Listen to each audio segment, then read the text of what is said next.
Yo, what's going on, everybody? You're watching Giants Now by Chat Sports. I am your host, Marshall Green. Appreciate everybody for stopping by as NFL Combine Week is here, and we got boots on the ground in Indianapolis. We will be at the NFL Combine all week long. Joe Schoen and John Harbaugh are going to speak. I'll be at the press conference, and I'm workshopping my questions right now. But coming up on today's show with the Combine being here, 3 things that I'm going to be looking for and 3 big moves that the Giants could potentially make. Before we dive into that, though, make sure you are subscribed to the channel. What are you doing if you're not? We put out free videos every day on your New York Giants. And no matter where we are, no matter what we're doing, when there's Giants news to talk about, we're going to get you guys a video. So smash that sub button and let's get it on. All right, 3 things that I think the New York Giants could do this week. Number 1, I don't think a blockbuster trade is out of the question for this football team. I think when you went and hired John Harbaugh as the head coach for the Giants, you pushed all your chips into the middle of the table. John didn't come here to lose games. John doesn't lose games. He's 63 years old. The Giants don't really have the time to sit on their hands and wait. And it looks like they have their franchise quarterback in Jackson Dart. Entering year 2, you got to maximize that rookie scale contract. The time to make a big push, the time to go all in is now. We did a video last week on the channel saying the Giants should follow the blueprint that the Chicago Bears put out there with Caleb Williams. They make 2 huge trades on the offensive line. They draft a tackle in the 2nd round. They draft a first-round receiver in Rome Odunze. They draft a first-round tight end in Colston Loveland. They draft a 2nd-round wide receiver in Luther Burden. They are putting the pieces around Caleb Williams to be successful, and that is what the New York Giants need to do with Jackson Dart.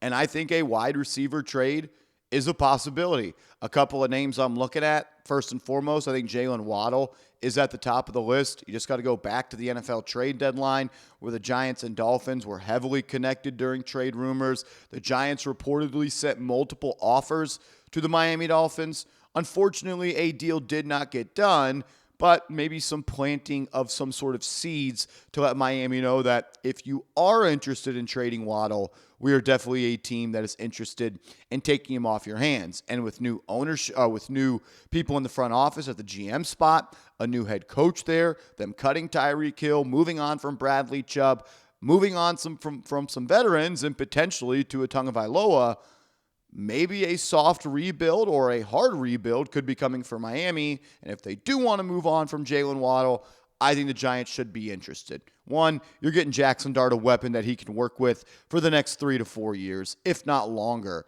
than that. Number 2, Malik Neighbors is coming back from a major knee injury. Had that ACL surgery. There was also a meniscus surgery that went down. We all hope that he's going to be ready for week 1, but there's no guarantee that that is going to happen. And if he's not ready for week 1, the Giants have to have a wide receiver ready to step in to occupy that role. Waddle would do that, and he would be very good at it. Another guy I could see being traded to the Giants is wide receiver DJ Moore. We've talked about him a lot on the channel over the last week. I did a collab video with my guy Harrison Graham of Chicago Bears Now here at Chat Sports. We talked about that idea for like 30 minutes. It was a lot of fun. I included him in a video where the Giants could trade for a couple of different wide receivers. So I don't want to spend too much time on DJ Moore. The only thing that I don't love about it is his contract, but I do think there is a world where if the Giants trade for him, that they could potentially rework that deal because there's not much guaranteed money left on Moore's deal after the 2026 season. So I think a blockbuster trade for a wide receiver could happen. I also think a blockbuster trade for a corner could happen. We've gone through all the potential cut candidates across the National Football League, guys like Denzel Ward of the Cleveland Browns. If he's on the trade block, I'd like to see the New York Giants try to go target him. Target him. Also keep your eyes on Marlon Humphrey, obviously played under John Harbaugh for the entirety of his NFL career. Did have a bad season this last year, but if John Harbaugh still thinks there's some gas left in the tank, I'd be more than willing to add Marlon Humphrey to this Giants defense at the corner spot where, quite frankly, they lack. some legit talent. So keep your eyes on the New York Giants making a big trade and potentially trading away a couple of players. I don't think Dexter Lawrence is going anywhere. I'm willing to bet that Dex can get back to the guy that made him one of the most popular players in the NFL. Kayvon Thibodeau could be on the trade block, and I think potentially Darius Slayton as well, kind of a salary dump move. I think that could be one coming for the Giants. I think also you could see them potentially re-sign some of their own free agents, and let's start with the big three. Jermaine Eluemunor. I want him back on the New York Giants. You have your young quarterback. Eluemunor was a top 5 pass blocking right tackle in the entire National Football League last year. The quickest way to screw up the development of a quarterback is by not building on that offensive line. And if you don't bring back Jermaine Eluemunor, you better have a plan to go out and add somebody better. I don't want to be talking about Jackson Dart in the same kind of lane that C.J. Stroud gets talked about.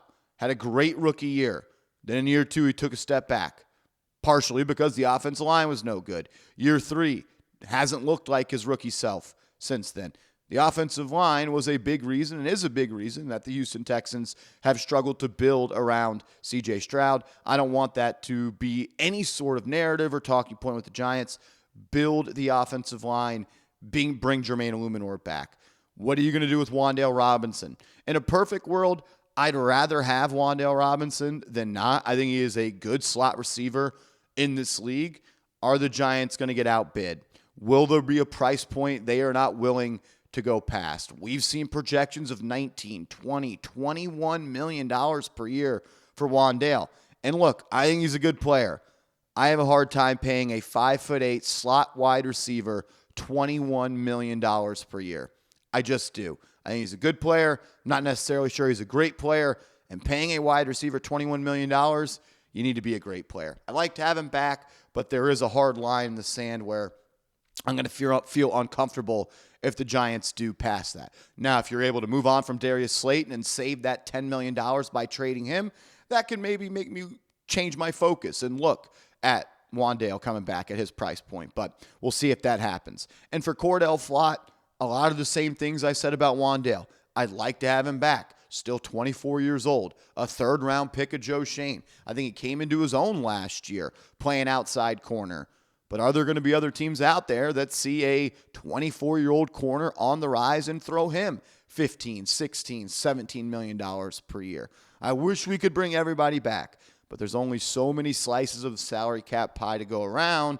And if the Giants are trying to build this team out in the best way possible, you have to ask the question, does $20 million to Wan'Dale Robinson and $15 million to Cor'Dale Flott, $35 million for Wan'Dale Robinson and Cor'Dale Flott, does that make the most sense? Sorry about that light going off. Got one more thing I want to talk about on today's show, but St. Paddy's Day is right around the corner, and Chat Sports has just launched their St. Paddy's Day gear. This light looks like it's going to be giving me a hard time the rest of the way. We're not stopping. We're 9 minutes into the video, but get your St. Paddy's Day shirts, chatsports.com/GiantsGreen. That's chatsports.com/GiantsGreen.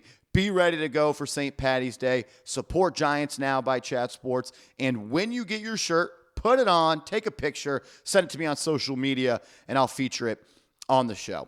All right, last thing I want to talk about before we get on out of here is I think the Giants can start to plant some seeds across the National Football League about them being interested in trading down in round 1 from the number 5 overall selection.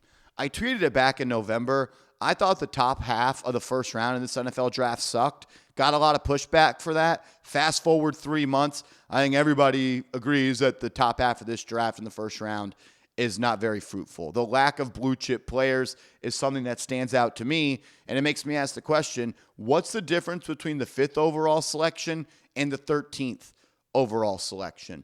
Can you try to find a trade where you move back with the Los Angeles Rams to pick 13 and you pick up pick 29 from them as well? And then when you go from a team that had pick 5, pick 37, and then didn't pick again for 70 selections, only 3 top 100 picks, or 2 top 100 picks, could you find a way, as now there's balloons going on my screen, I don't know what's going on here, can the Giants find a way to maybe add pick 13, pick 29, and pick 37 and have 3 picks in the top 38. I think the Giants are open to trading down. That isn't sourced or anything. That's just me kind of reading the tea leaves of this team has some serious holes to fill at some premium positions, and the lack of draft capital is something that they cannot ignore. I also think that they could plant some seeds about potentially moving down from pick 37. I think it's probably a little more likely the Giants trade down at the top of the second round unless there's a guy that they had a first-round grade on falls to them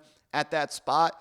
But if you can move down from 37 to, say, 42 and you pick up a late third-round pick as well, that's going to be hard to turn down.